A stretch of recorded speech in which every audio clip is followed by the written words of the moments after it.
Okay. Hi everyone.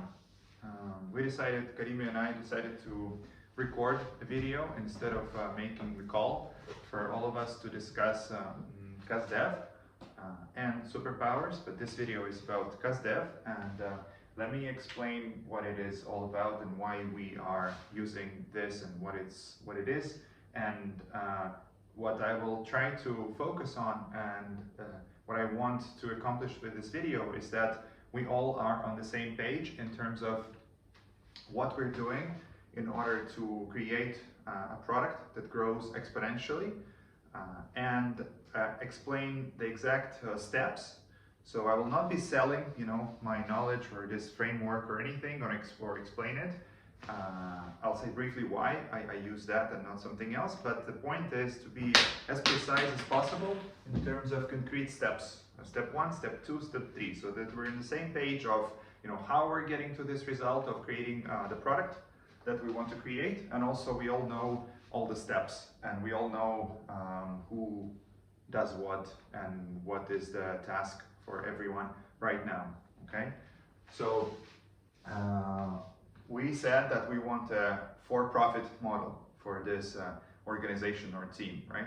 For-profit means that there is a product or service that is being sold to customers, and customers are either individuals or businesses or something like a mix between the two, but that's the point. It is a product or service that sells. Now, I've been gaining knowledge about how do you create a product that sells, minimizing the chances for failure, maximizing chances for success. And my knowledge comes from what I was taught at MIT.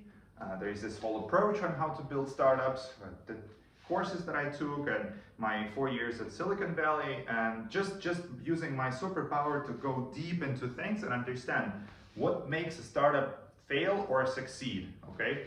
And the result of this is that I learned this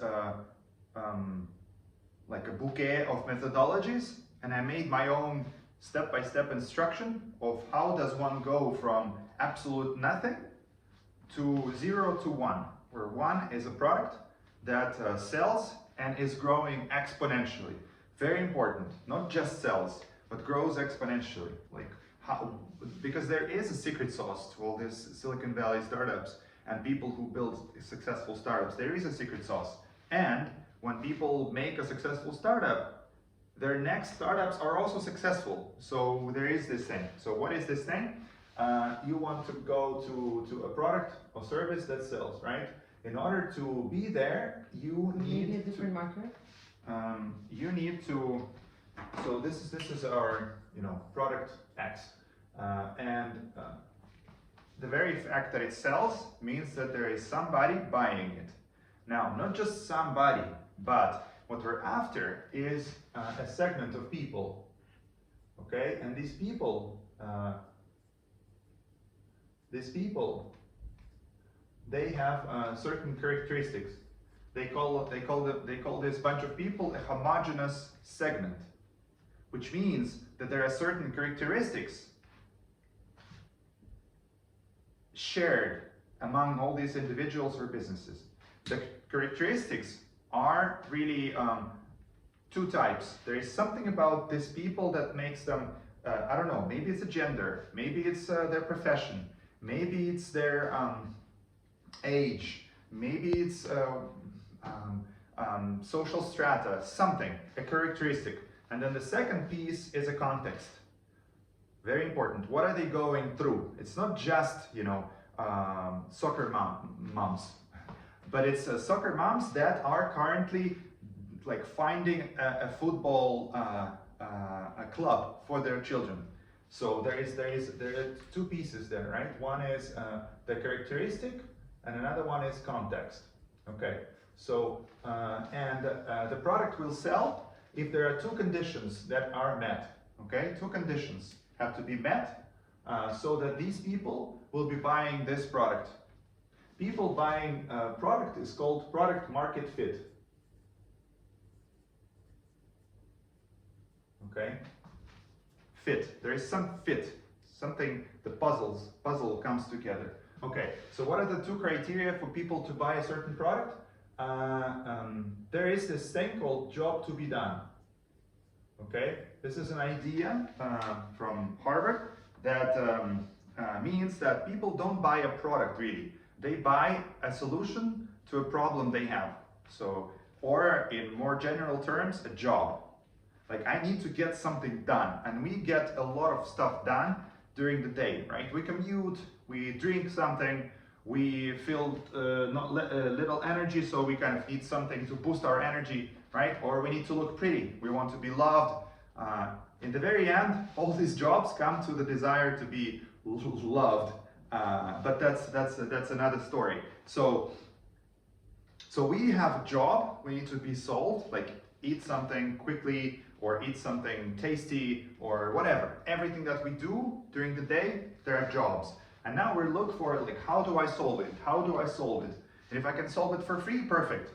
But you know, the more you solve it for free, jobs have this human nature that as soon as you solve a job, you want to solve it even better, or like, right? So you solve for commuting. Maybe first you go by public transport, then you want a taxi, then then you want a car, then you want a better car, and it's like a never-ending sequence. So in order for a product to be hired by someone for the solution of their current job, two conditions have to be met. Okay? So one condition is that the job has to be important to people. If it's not important, they won't buy it. They will just like, oh, whatever. An example is like business analytics. People say sell business analytics to companies, but people are usually okay with just using Excel or sheet of paper or something very simple. It's not really important to them to solve it better, to solve that job to be done better, which means that they won't buy it from you. Second condition, it has to be, they have to be not satisfied with the current way sorry, the example I gave of Excel is more for the second one, not satisfied. If they're satisfied with their Excel sheet, then why bother, right? You would have to really convince me. Like, and then important is the vitamins versus like real medicine that is life changing, right? So one thing, if you need something super urgently, like now, as soon as possible, and it's really important for your life. Another thing, if it's like a vitamin, you know, like if I have it, great. It's a nice add-on. It's a nice to have versus must-haves. So nice to haves are extremely important to convince people to buy. And things that people already are satisfied with the current status quo, very hard to sell. You would have to educate them a lot, or spend a lot of money on selling it, or make it 10 times cheaper than the existing alternative, which is not always possible. Yes, a question? I have a question. When you mention important jobs to be done, does that mean that the person already knows that they have a problem or a job they need solving and they're looking for a solution? Or sometimes they don't even know they have that problem, and then you have to make it evident for them that they have that problem and that problem is actually important. Yeah, so people may, that's a good question. People may or may not be aware that they have a job that they want to be solved. And it's the job of this methodology to figure out what is the job that they have and whether it's important or not, whether they're satisfied. So it doesn't really matter if they're aware of it or not. It's our job to get the reality, to see the reality. Is there a job? What is the job? Does it matter for them? Why does it matter for them? How much it matters for them? Have they been trying to solve that job already? And the good news is that there is an intricate, very cool way to discover that, okay? And that's like when I finish this quick intro, we'll get to a step-by-step process in order to get there. Now I'm going the opposite way. I'm kind of reverse engineering and saying, okay, we need a product, we need them to find the segment, that is a homogeneous segment, so describe that segment so we even know what kind of people we're talking about. And then we need to uncover that job to be done, okay? And then in order to uncover that job to be done, there is a process. And this is the CusDev process, which in simple words, it's just a process, like the main component is interviewing people. Okay, it's just talking to people and interviewing them in a very specific, smart way so that you find all these things out. The context, the characteristics, the job to be done, whether it's important or not, whether they're satisfied or not, how frequently they have to solve that job every day, 3 times a day, or maybe twice in a lifetime. That also matters, but yeah. So this CusDev process, that's what I'll be explaining to you, so that we get here, okay? Now, any questions before we go into the step-by-step, step 1, step 2, step 3, step 4? For the not satisfied element, not satisfied means there's already current solutions or no solutions at all. And the question is whether people are being able to solve that problem in any way, analog, digital, and like what happens if there's already a few solutions? You'll go through that process, right? Yes, but this is a great question, so I'll answer it. I'll answer it right now. It's recording, right? Yes, that's what I checked. Think about it as a continuum, okay? Where the satisfaction level can range from 1 to 10, okay? And where 1 is completely satisfied, and then 10 is completely unsatisfied. Okay, so when somebody is completely satisfied with the current solution, it means that irrespective of the importance of the job to be done, it means that they already solved that job to be done in a certain way, and they're not looking for alternatives. They're actually either, like if it's a 1, they're completely happy. It solves, they don't have any other need for any other better solution, okay? They're completely okay, they love the way they're solving it. So if they take public transportation, they may not want a car, they're completely fine. Maybe they live next to the metro station and then it just takes them 10 minutes to get to work and not looking for taxis or scooters or anything. I'm completely fine. Whereas completely unsatisfied means that they're actively looking for a solution. So they're like, how the hell do I commute to work? I don't have a way to commute. It takes too long, or it's too expensive, or it's like, how the hell do I commute better? Who do I ask?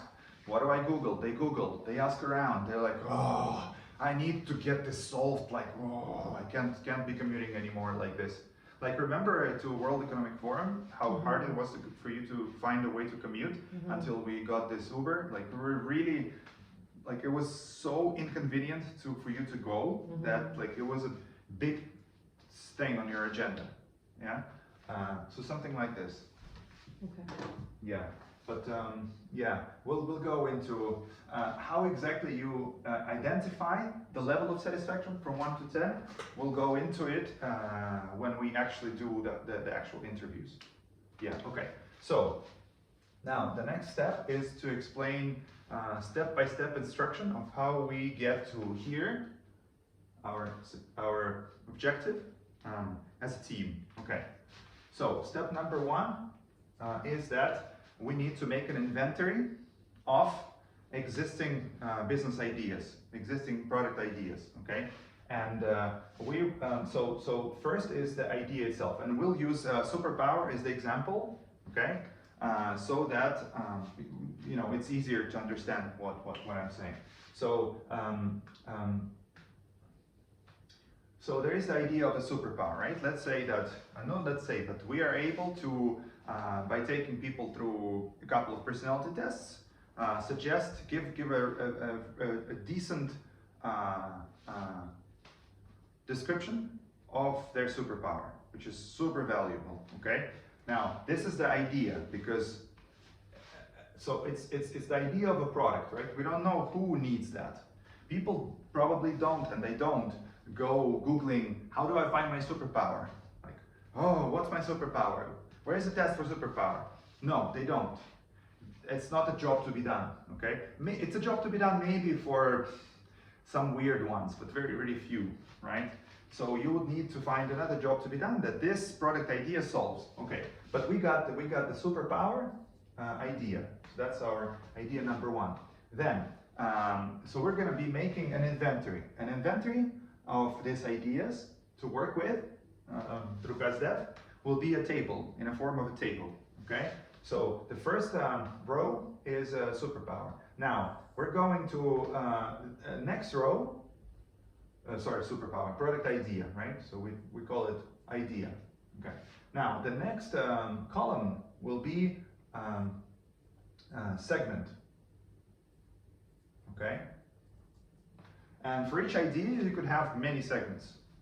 Can you give us a few examples? Yes, for superpowers? for my personalytics, I had like 40 segments. I brainstormed 40 segments.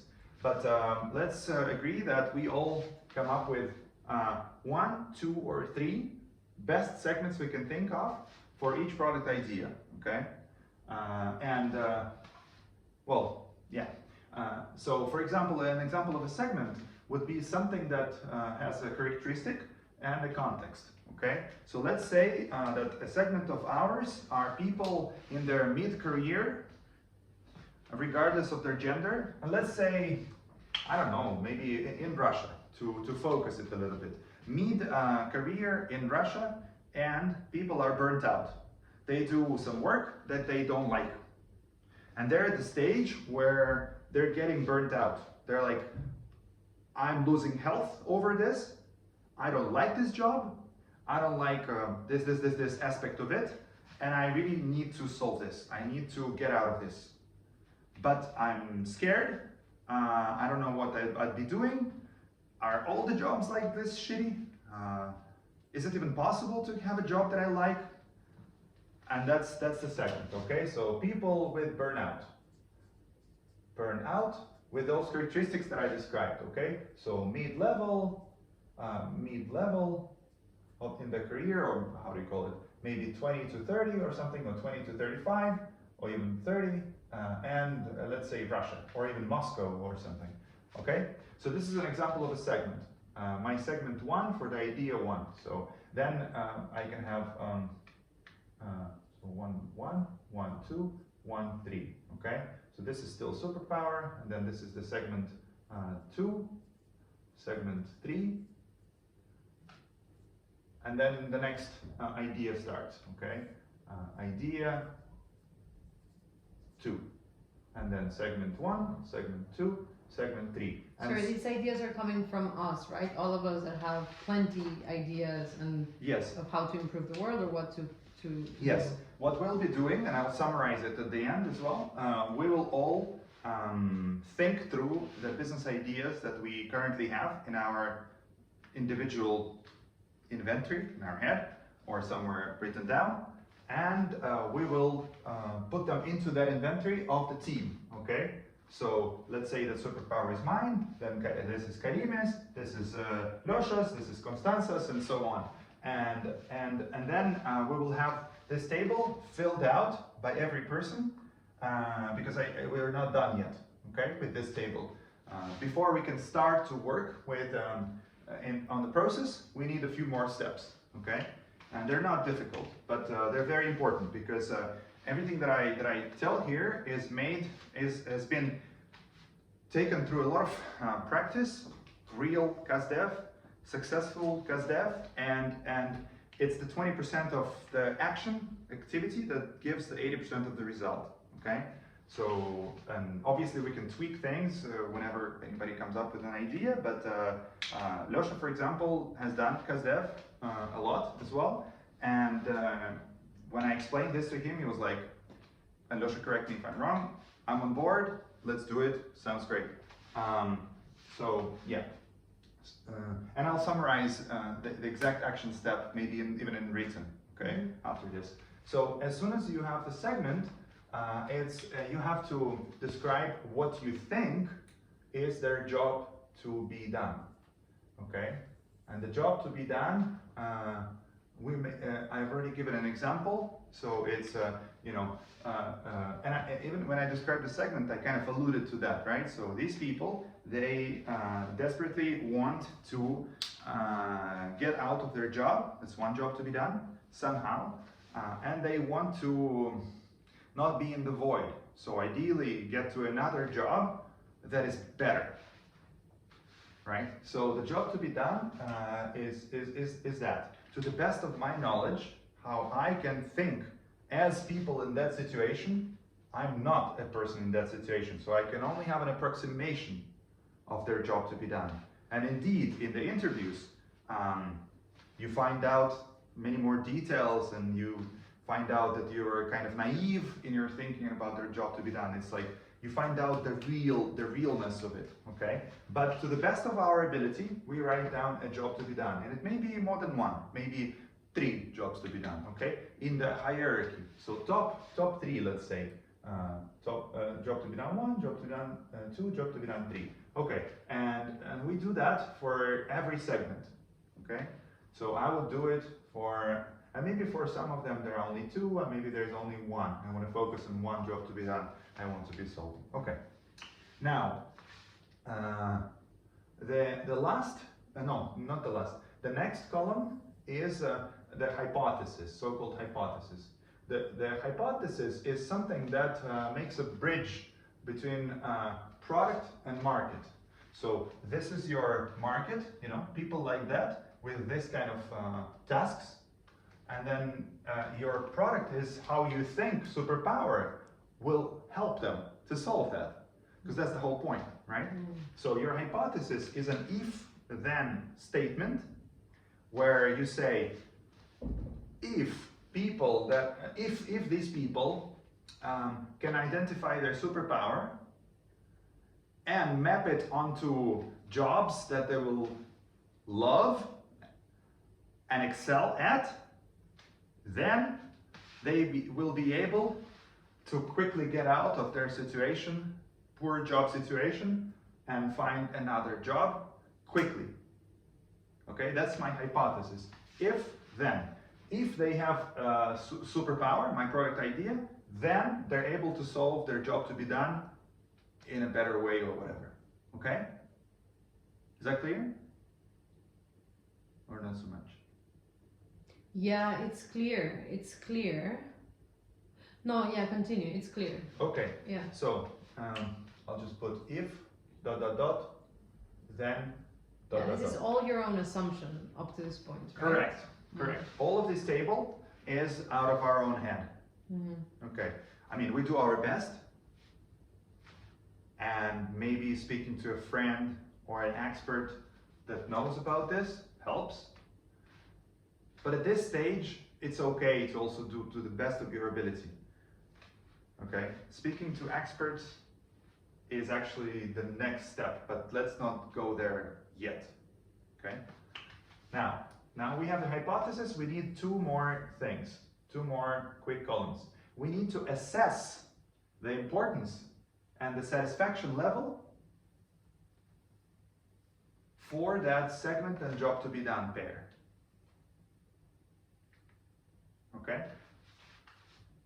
Importance from 1 to 10.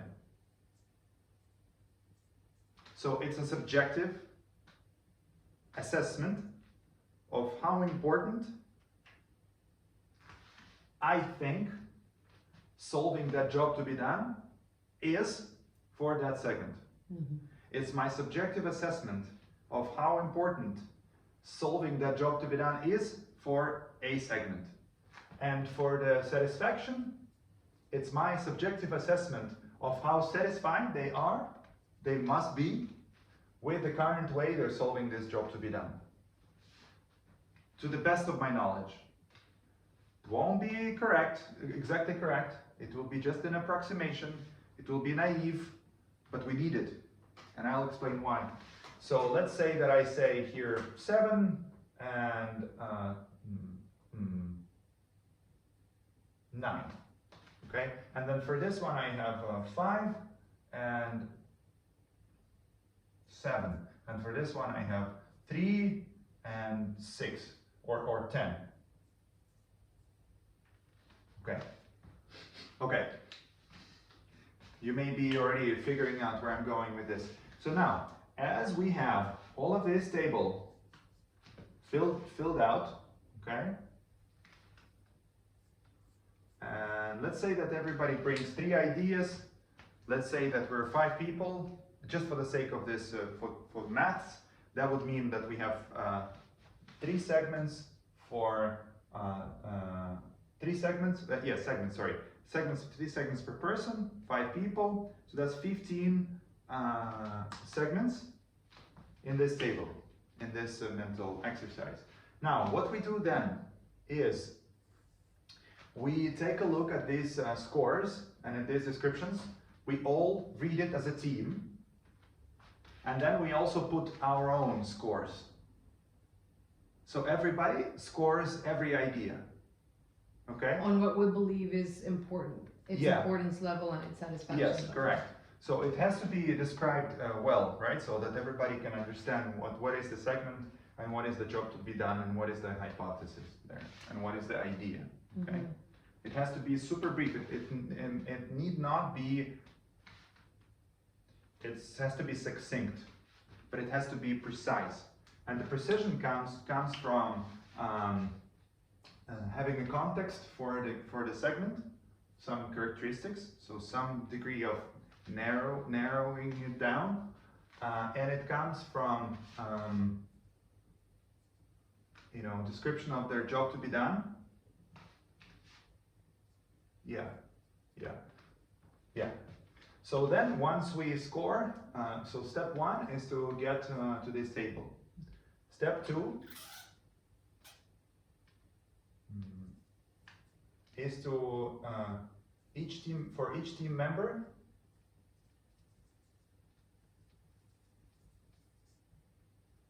to score. Okay, so we go and score these, each one of us, and then we get some average score for each segment. Okay, then we just average these 2 out. So for example, here it's 5 plus 7, so it's 6. Average of this is 6. Average of this is 6.5. Average of this is 8, right? And then we prioritize. Okay, 3, prioritize the segments.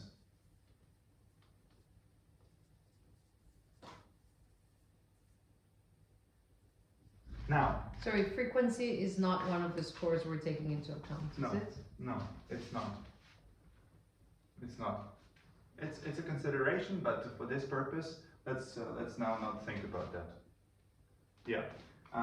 So again, what we will, why are we doing this? Okay. 1, this structure is super important to keep the process lean yet reflective of reality. This is similar to scientific methodology. Essentially what we're doing is that we have a research question, we make a hypothesis, then we go to the world to set an experiment to prove if that hypothesis is right or wrong. Okay? And this table is just gonna give us a lot of, save us a lot of time. Because then, what we will actually be going deep into, and which people will be interviewing, because it's a time-consuming process, right? We want to be efficient. We want to be every time doing the 20% of the stuff that brings 80% of the result. All the time, efficiency. So that everything is as efficient, as quick, and as possible. Okay. Yet we don't lose track of where we are. One big trap where people fall with all of this before people actually master this approach. Yeah, we're good. Before people master this approach is that they get lost, because a lot of times it's hard to know, and you'll see it through the process that a lot of times you're like, I think I got lost. I'm confused. Where are we? Did we prove that this is a good segment? Did we not? Do I need more interviews? Where do I go next? It's very common because it's, there are many details and moving parts. You're dealing with people. You're dealing with what people think in their heads. And you're dealing with a lot of confirmation bias. Because we're going to be doing this, but then there will be a process of like letting it go. Like, I don't need to prove that I'm right. Just to prove an idea that I came up in my head, right. No, what I want is to have the truth, what people actually think in that segment. People who are burning out. I'm not burning out right now, so I can only come up with as much, And that's why people who are empaths, who really feel the motivations and pains and feelings of people and the stories they tell themselves, and can touch on the emotion, because you want to get down to the emotion. The context is an emotion. If I'm burnt out, it's a big deal for me, I'm losing fucking health over it. People get gray hair, people's hair fall out, like it's a real, and without your hair turning gray, it's hard to feel how it is for people whose hair is turning gray because of their work and their stupid boss, So it's important to, I forgot what I was proving with that. To not prove your own hypothesis, but to find out the truth. Yes, and stick to the process. My role, I want to make sure that we all know where we are at every step of the process, because that's maybe the trickiest part. Yeah, and I've learned that, so I can keep us on track on that. Okay, so we prioritize the segments, and that's important because then we go into the one where we all believe there is a highest likelihood for success. Because if the importance is from 1 to 10 is at 5, you'll have a hard time selling this stuff. If they like it, it's important for them to solve the problem. They like your stuff. But it's they're kind of satisfied already, so it's at 5 again. You'll have a hard time convincing people. That's why in Silicon Valley and the Y Combinator they say either you have to be in a complete blue ocean, so you have to create your niche. The problem, ideally, you want to encounter a segment where people just can't solve their freaking problem. The ideal segment is where it's so important for me to solve something, but I can't. I just can't. And I look and I Google and I ask around and I go to doctors and I pay money and I do this and I can't. That's where you get the biggest success. Okay. And then the other option is they say you got to be 10 times better. 10 times better. Either in price, the current solution, either in price or quality. Because if it's this much better, they will switch over to you. Switching is always, it's a difficult thing, right? But in my understanding, it's going to be like 8 plus and 8 plus. Well, no, 8 plus means it's very satisfied. There is always this confusion, like, oh, satisfied, unsatisfied, but let's say higher is better.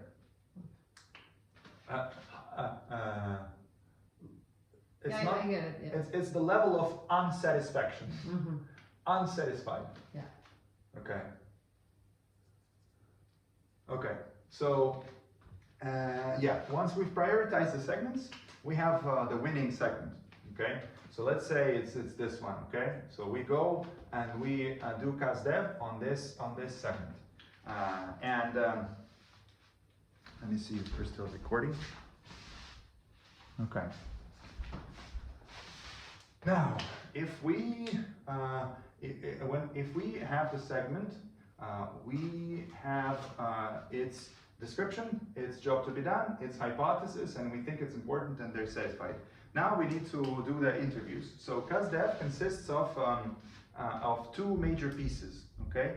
And maybe I won't go into detail of how CastDev is done because it's the next step we're going to be doing. So let's first do this. But I want to explain briefly the high-level process of CastDev. Okay, it consists of 2 pieces. They usually draw it like this. There is the problem validation. Which we call job to be done. Yeah, let's say, job to be done validation, which means that we want to find a homogeneous segment for whom it's 8+ on importance and 8+ on unsatisfaction. And then you go to the solution validation.